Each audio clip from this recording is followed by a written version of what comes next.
Le lendemain du G7 qui s'est tenu à Marseille, un collectif de 40 associations manifeste leur opposition. Les peuples d'abord, pas la finance. Depuis 40 ans, les peuples subissent la dictature des marchés financiers, incapables de résoudre les crises qu'ils engendrent. Le chômage, la pauvreté, les délocalisations ne cessent de s'accroître.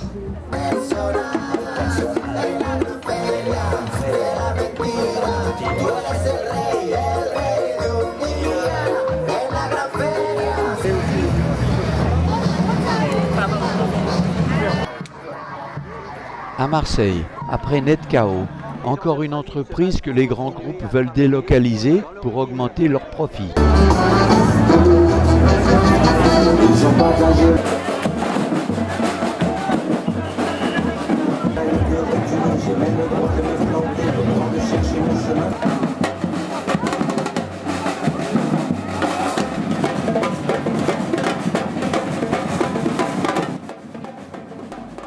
Arrêt devant le groupe des eaux de Marseille.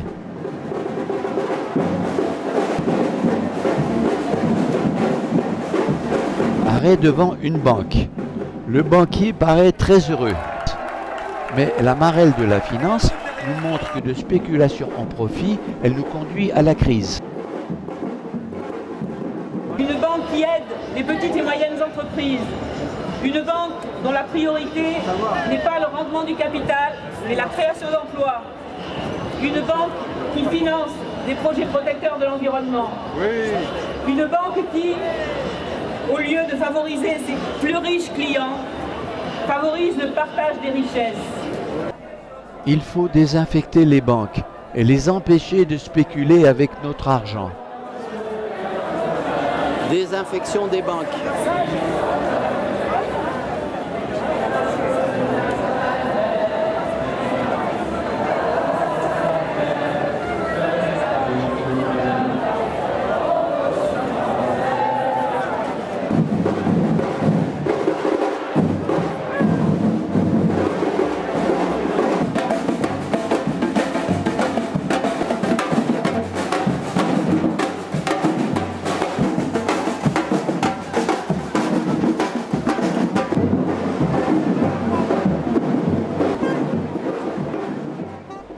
Il est temps de se réveiller, de demander des comptes sur cette machine dette qui redistribue la richesse à l'envers, des pauvres vers les riches. Cette machine n'a rien d'extraordinaire.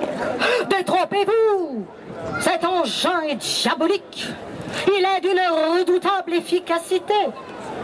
En réalité, vous avez devant vous l'aspirateur le plus puissant de la galaxie. Le nom de cette merveille, je vous le donne en 100, je vous le donne en 1000, la D-E-T-T-E, en un mot un seul, la dette.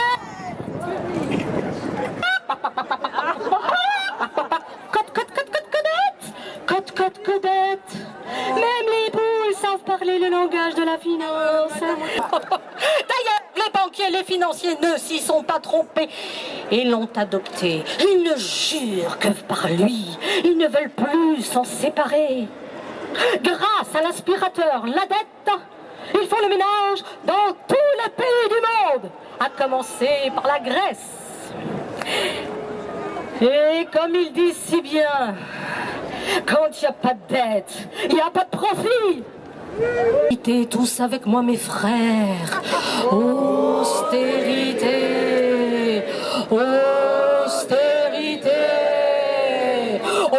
austérité. Inauguration de la rue de la spéculation par le maire de Marseille. Cette opération de rénovation, bilan pour la ville, mais aussi pour les investisseurs eux-mêmes. J'aborderai successivement 4 volets. Celui du nouveau visage de la rue de la République, que nous allons bientôt débaptiser.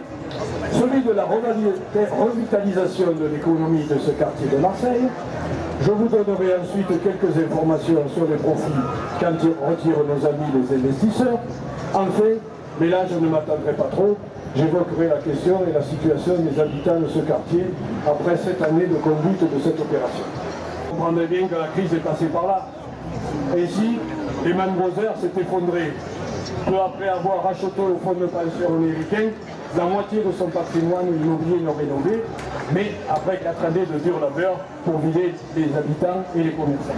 Voilà, là sont des anciennes échoppes minables dans les bas des immeubles de la rue de la République achetés par Théo, pour cacher des anciennes boutiques et donner une apparence de rénovation en cours. Allez voir, ils ont commencé. Je vous rassure, enfin rempli de riches consommateurs, ça ira mieux pour tout le monde, pour le commerce. Vous savez, c'est la loi de l'offre et la demande. Et maintenant, la rue de la République va être baptisée rue de la spéculation.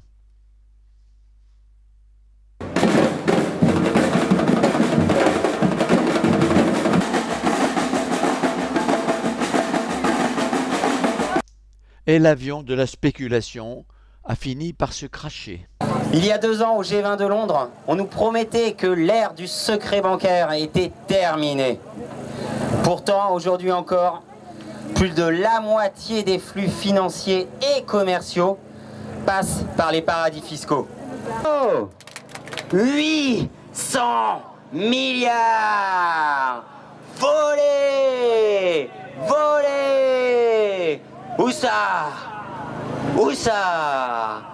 Volés, volés. Paradis fiscaux, paradis fiscaux. Libérez, libérez. L'argent, l'argent. Paradis fiscaux? Non. Faire expliquer. Allez, tomber sur lui à la prière, c'est-à-dire dans son magasin, et tout en traitant ses affaires, me dit ta mère, t'éteins.